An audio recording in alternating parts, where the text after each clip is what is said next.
Guys, so yesterday you listened to your story from the slide, and today we are going to go ahead and read it together. So if you remember, our story title is Destiny's Gift. It's written by Natasha Anastasia Tarpley, there's her picture, and it's illustrated by Adjoa J. Burrows. All right, so let's find out, what is Destiny's Gift? My favorite place in the world was Mrs. Wade's bookstore across the street from my house. Mrs. Wade knew everything there was to know about words, and I loved words.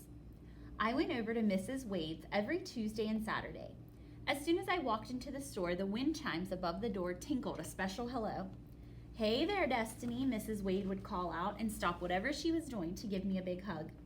She smelled like flowers and peppermints and had long silver dreadlocks that fell to her waist. "What's the word?" Mrs. Wade would ask. "Let's go find out," I would say. We'd rush over to the big, thick dictionary Mrs. Wade kept on a pedestal in the store.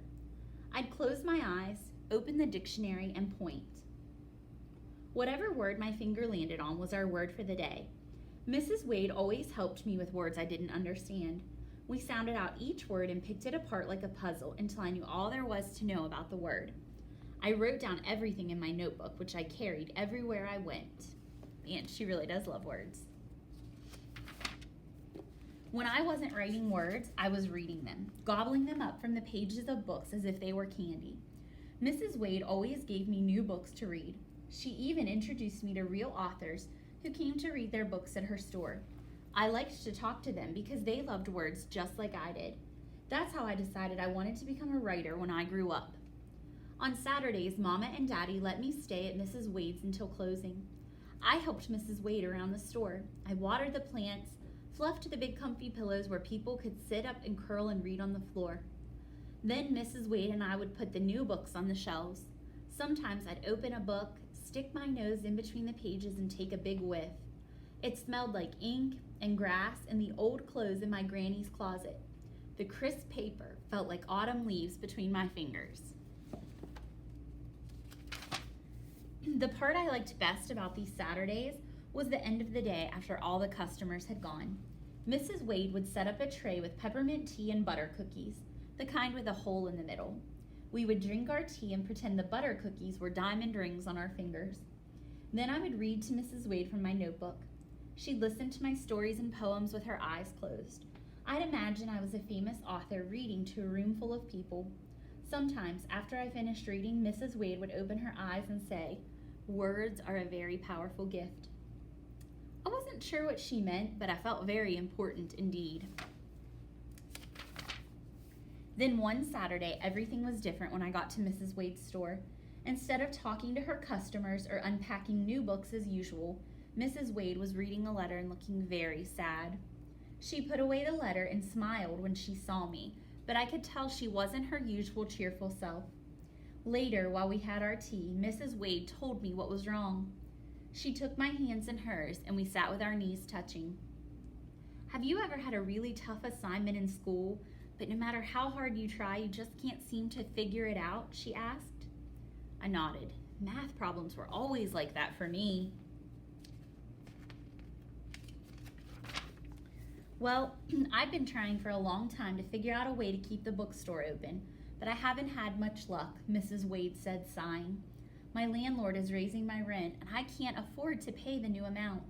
I may have to close the store." Mrs. Wade sighed again, and I thought I saw a small tear in the corner of her eye. My heart froze mid-beat. "Close? No, I couldn't believe it." "Why? Why do you have to close the store?" I asked, my voice shaking. "I need to earn more money in order to pay the higher rent, and there just aren't enough customers for that," said Mrs. Wade. "We can get more," I shouted.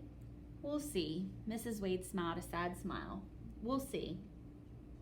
When I got home, I told Mama and Daddy about Mrs. Wade's store. I cried so hard I didn't think I'd ever stop. Mama and Daddy wrapped me in their arms. "I know how much the store means to you," Mama said, stroking my hair. "Maybe there's something we can do to help," said Daddy. Mama and Daddy got on the telephone and called all our neighbors. The next day, everybody on our block came to our house to talk about what we could do to save Mrs. Wade's store. So they're being good neighbors. They want to help their community and help Mrs. Wade. The following Saturday, all the kids in the neighborhood passed out flyers to get folks to come to Mrs. Wade's bookstore. The grown-ups contacted the local TV news stations and newspapers and called Mrs. Wade's landlord to ask him to lower her rent so the store could stay open. On Sunday, we made signs that said, "Save our store," and then marched around the neighborhood. It felt like being in a parade. The next Saturday, we had a huge block party to raise money. There was singing and dancing and tables full of good food. I helped Mrs. Wade at her table, and we sold boxes and boxes of books. I had so much fun, I almost forgot to feel sad. Almost. So block was one of our vocabulary words. And when they say that they have a block party, that means that on that stretch of street, they had a party along the whole street. Even with all the signs and the flyers and the block party, I still wanted to do something special for Mrs. Wade. I wanted to give her a gift that would be just from me. I thought and thought, but I couldn't come up with any ideas. "What are you thinking so hard about?" Mama asked. "I want to make a special gift for Mrs. Wade, but I can't think of anything," I said. "Well, why don't you close your eyes and take a deep breath," Mama said. "Then remember all the good times you had with Mrs. Wade at the bookstore. I'm sure you'll come up with something." I closed my eyes and followed Mama's suggestion. Suddenly, I had an idea. I jumped up, got out a new notebook, and I started to write.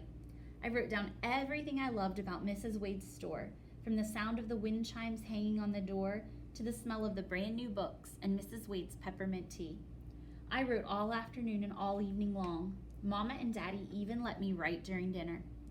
The next morning, I finished writing and ran over to Mrs. Wade's store at its usual opening time. But when I got there, the store was closed. My heart pounded with fear as I peeked through the front window. Could Mrs. Wade have closed the store without telling me? I was about to go home to tell Mama and Daddy when I heard Mrs. Wade's voice. "Destiny, here I am," Mrs. Wade called from her stoop next door. "Why isn't the store open?" I asked. "I just needed some time to think," Mrs. Wade said. "Will you have to close the store forever?" I whispered. "I hope not, but I'm just not sure, Destiny," Mrs. Wade said sadly. "It's hard to know if customers will keep coming back." I didn't know what to say. Then I remembered my notebook. "I have a present for you," I said, and handed the notebook to Mrs. Wade. Her eyes lit up with surprise when she opened it and saw Mrs. Wade's Bookstore by Destiny Crawford. "Why don't you read it to me?" Mrs. Wade asked, a big smile spreading across her face. I read every word as Mrs. Wade listened with her eyes closed. When I finished, Mrs. Wade gave me a big, long hug. "Destiny, this is the best present you've ever given me," she said, beaming. Words are a powerful gift indeed. That time I knew exactly what she meant.